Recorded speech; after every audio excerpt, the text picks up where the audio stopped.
Bien, pues bueno, vamos a dar paso a nuestra charla, a nuestra sección con mi querido Hernán Garza. ¿Cómo estás, Hernán? Muy bien, Jonathan. Bienvenido de nuevo. Muchas gracias. Qué gusto tenerte. Muchas gracias, muchas gracias. También un privilegio seguir aquí participando en esta sección de Cineclub Geopolítico con nuestro auditorio. Así es, mi querido Hernán. ¿Qué temas nos traes el día? Hoy traigo a colación una película que se llama El Norte sobre el Vacío. Es una película mexicana que dirige Alejandra Márquez. Alejandra Márquez es la misma que dirigió Las Niñas Bien, aquella que comentamos ya en otra de mis participaciones. ¿Okay? Y hablo de esta película en mi artículo Recuperar el Territorio del Soberano en la semana pasada. Ahí lo podrán encontrar. ¿Por qué me llama la atención esta película? Esta película tiene una narrativa alternativa, contrafactual a lo que se pensaría cuando les platique cuál es el hecho, de qué va. Esta película está basada en la historia real de un empresario y cazador originario de Nuevo León, Alejo Garza Tamés, que enfrenta a unos grupos delincuenciales en noviembre de 2010 para defender su rancho. Un rancho que es importante comentarlo, está localizado todavía a 15 kilómetros de Ciudad Victoria, y esto en noviembre de 2010, pues recordemos que vivíamos en ese entonces, ¿no? Con la famosa guerra contra el narco. Don Alejo decide, cuando recibe la amenaza y que quieren apropiarse de su territorio, decide defenderlo por las armas y muere ahí asesinado por este grupo. Sin embargo, la película no trata de esto. La película, sorpresivamente, y es muy grata el desarrollo que le da la directora, es muy original su guión, porque se basa a cuestionar, por un lado, la propiedad de la tierra entre, en este caso el personaje es don Reinaldo, segundo, los empleados y los hijos, y este grupo delincuencial que llega a contender por ello.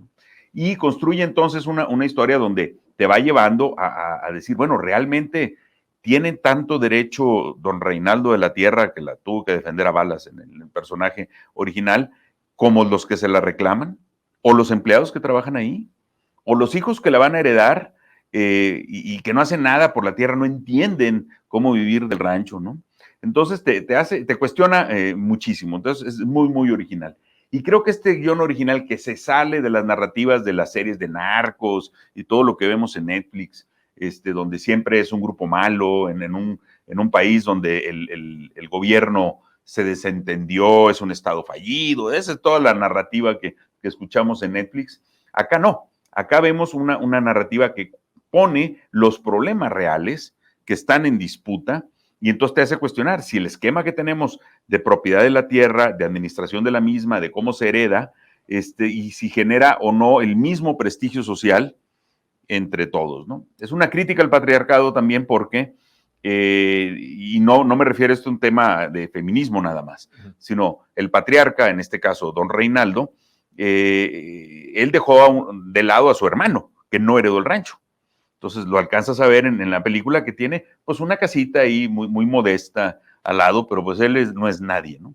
Y todas las personas trabajan para él. No es un spoiler porque así empieza la película. Don Reinaldo es cazador, don Reinaldo tiene que cazar el venado más grande, ¿no? Pero ya no le pega ni una vaca echada, ¿no? Entonces vemos cómo Rosa, que es una de las empleadas, que tiene buenísima puntería, acaba cazando el mejor venado y se lo da, o sea, no se lo da, pero todo el mundo asume que fue don Reinaldo que lo cazó. Y desde ahí cuestiona el patriarcado de pe a pa. Y creo que estas narrativas originales, y es donde quisiera terminar, Jonathan, ocurren porque esta película en particular recibió un subsidio de Focine, que es el nuevo programa de fomento al cine, fomento a la producción, del que Luis Estrada no supo nada, del que Guillermo del Toro no se entera, sí. Pero Alejandra Márquez llevó esta película financiada o subsidiada con el Focine a Berlín, junto con otras dos películas también de directoras mexicanas. Por ahí estaba el Twitter, a ver si lo podemos proyectar, que no recibieron fondos, pero por la calidad de su film también se presentaron. Entonces, el año pasado tuvimos a 3 cineastas mexicanas, una apoyada por Focine, las otras 2 no, pero por la calidad de su trabajo, las 3 llegaron a Berlín. Luis Estrada quería dinero de gratis y no llegó ni a Berlín, no sé si a dónde habrá llegado su película, ¿no? Pero entonces es bien importante tener estos subsidios independientes, digamos, de la narrativa hegemónica, sí, que es la que nos lleva por todos lados. La película está disponible en Amazon Prime y se la recomiendo muchísimo. ¿Cómo ves, Jonathan? Pues un tema sin duda interesante. ¿Cómo haces la conexión de esta película con lo que está pasando en el mundo o en el país? ¿Cuál es la parte en donde dices, esta es una conexión real? La conexión real para mí es que este tipo de narrativas están fuera del mainstream, ¿no? Por utilizar este anglicismo. Es original y pone el dedo en la llaga en los problemas reales que generan la violencia y no en historias fantásticas de que hay gente mala. O de esos estereotipos, ¿no? Sí, esos estereotipos y entonces son malos porque así nacieron y así seguirán. No, o sea, que hay un cuestionamiento legítimo de las personas que ven que el dueño del rancho y sus hijos no le invierten para que ellos sigan viviendo el rancho. Y lo vemos en la película. La alternativa de uno de ellos, ¿qué es? Migrar. ¿Y qué es lo único que tiene? O sea, lo único que tiene él es su vínculo con el territorio. Y entonces el fenómeno de migración que vemos por todos lados tiene que ver con esto y lo retrata muy, muy bien la película. Fenómeno de la violencia, muy, muy bien retratado, de personas que están viendo que su manera de subsistir se la está llevando el carajo, porque quienes tienen la tierra y quienes la van a heredar no le interesa, no saben el esfuerzo que esto implica, ¿no? Entonces, pues ya no pusiste irrigación, ya no tienes los trabajos adecuados de la misma, acaba siendo un lugar de esparcimiento de fin de semana, donde se visten de monte, echan bala, y la gente que de eso vive dice, bueno, ¿y qué va a pasar con las inversiones que hay que hacer? Y de aquí somos, y yo no tengo nada, y yo no heredo nada. Y yo no estoy hablando de repartir las tierras, hacer otro zapatismo, estoy hablando del prestigio social. O sea, ¿cuál es el prestigio social que debería de tener una persona que cuida un rancho? ¿Y dónde debería estar en la escala de valores de toda la sociedad? Igual que los maestros, por ejemplo. Les pagamos tan poquito y están en sus manos las generaciones que van a seguir adelante. Es una cuestión más de una conciencia, de prestigio y de darle su lugar. Entonces está sumamente ligada con los problemas que estamos viendo. Bueno, pues mi querido Hernán, como siempre, muy interesante. Dice que está en Prime. En Amazon Prime, correcto, sí. En Amazon Prime, bueno. El Norte sobre el Vacío y esta sí fue ayudada por Focine. Esta nueva... Sí, fue subsidiada, recibió un subsidio de la producción por Focine. Ok, muy bien, bueno, pues es una muy buena opción de películas distintas que, como tú dices, van muy contrarias a lo que ya es de siempre y siempre, ¿no? Sí. Y ya para la próxima semana seguimos con el alcalde de Ramala y los Ocas. Órale, bueno. ¿Okay? El poder detrás del poder. Claro que sí, muchas gracias, Hernán, gracias. Hombre, nos vemos el próximo lunes. Claro que sí. Cuídate mucho. Hasta bueno, luego. Pues ahí estuvo Hernán Garza con esta interesante. Vaya usted haciendo, en verdad vale mucho la pena todos los documentales y las películas que nos trae Hernán, el poder verlas para un fin de semana bien entretenido en donde nos informemos y en donde usted ya con esta sección puede tener una referencia más de la vida real que nos hace cada semana Hernán. Así que bueno, pues vaya haciendo su lista de reproducción con todo lo que aquí se le ha recomendado en esta sección. Vamos a leer un poco los mensajes que siempre es bueno estar leyendo, ¿verdad? Con toda la gente que nos está viendo. Bueno, pues dice José Eduardo que hoy la ve. Bueno, pues está muy bien. Dice Sofía Esther, la mayoría absoluta de un solo partido no lo permite la Constitución. El plan C es votar por políticos que apoyen a la 4T. Bueno, ahí también está Elisa, México. No se puede porque en el Congreso no se tiene la mayoría absoluta, por eso se está pidiendo el plan C para darle mayoría absoluta a Morena y poder hacer los cambios. Bueno, es un tema interesante. Vamos a hacer un programa en donde hablemos de la implicación del plan C con cuestión de números. Yo ya les había dicho en cuestión de números el porcentaje que necesitamos, pero hay que hacerlo como una forma mucho más de expertos que nos puedan explicar cómo se lleva a cabo o cómo se podría llevar a cabo para tener una mayoría que permita transitar en hacer varias reformas. A ver, dice Elizabeth Bocanegra, Cedillazo, ¿a poco el pueblo de México te apoya? Bueno, ahí está, habla del Cedillazo a propósito de que se privatiza con Cedillo y después se va a trabajar a una de esas empresas, así como Calderón con la cuestión de la energía. Dice Eduardo García, la psicología de masas es la que llevan años los verdugos con guías lacerando en nuestras mentes. Bueno, ahí está. En lo del plan C, dice Ana María Ortiz, plan C, unidad, unidad. Muy bien, pues bueno, sí. Es importante. Saludo también, ahí está Norma Prado. Buenas y calurosas tardes desde el estado de Guanajuato. Lilia Paredes también, Norma Prado, gracias por sintonizarnos. Bueno, pues están hablando también del Estado de México. Dice, hay que ponerse truchas en el Edomex, no dejen sola las casillas. Bueno, eso es un llamado importante. Dice José, los encabezados de periódicos y ciertos noticiarios te dicen mucho acerca de su calidad. También pasa a algunos pro 4T. Sí, también es verdad. Es verdad. Oigan, pues es que esto del plan C, que yo creo que tiene una gran importancia.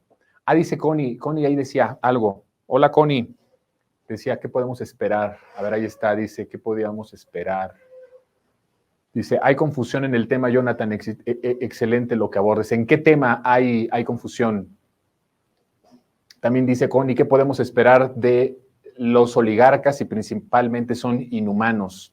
Sí, es que evidentemente, pero yo creo que todo este proceso, todo este proceso, este desarrollo del proyecto de nación, de la transformación, del proyecto que enarbola López Obrador, tiene que ver mucho también con la parte de la parte psicológica.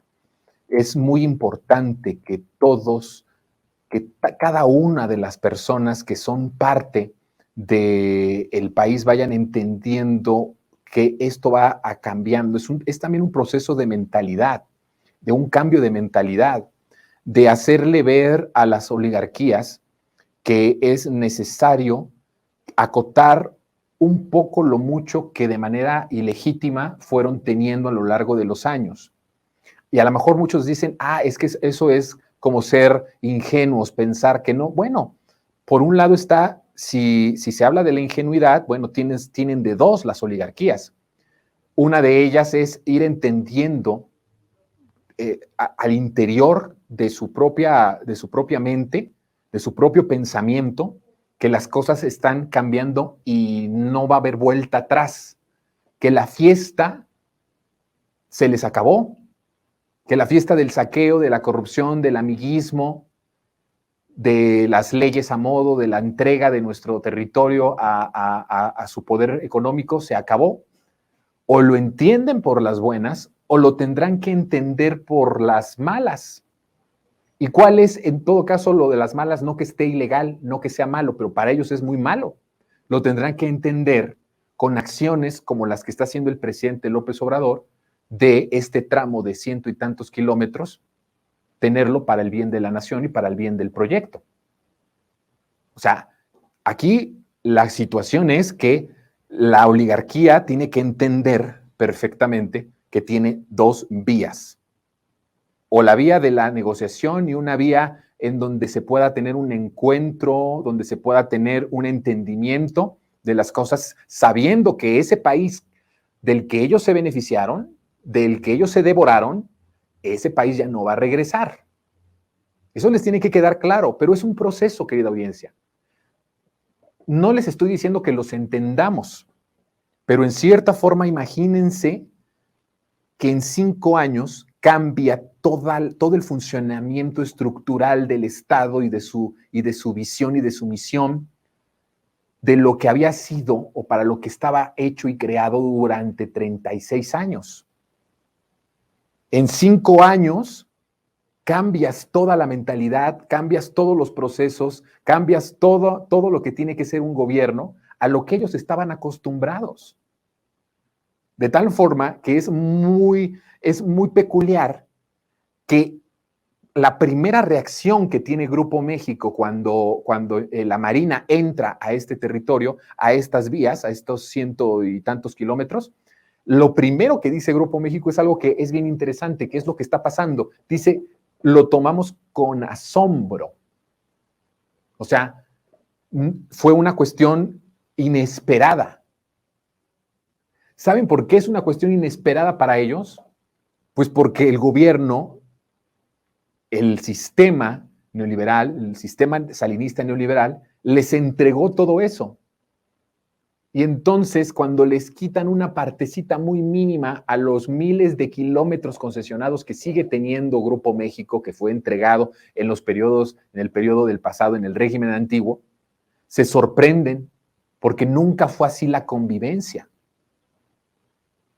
En algún momento, y dependiendo la legitimidad del presidente en turno, esa cabeza de dragón que es la oligarquía económica se fue cada vez teniendo mucho más poder sobre el poder político, al grado de que había una especie de pensamiento que ya estaba interiorizado en los empresarios y en la oligarquía, de que ellos eran los que mandaban en el país y de que ellos eran los que le ordenaban al presidente, porque al presidente lo ninguneaban porque era simple y sencillamente un empleaducho.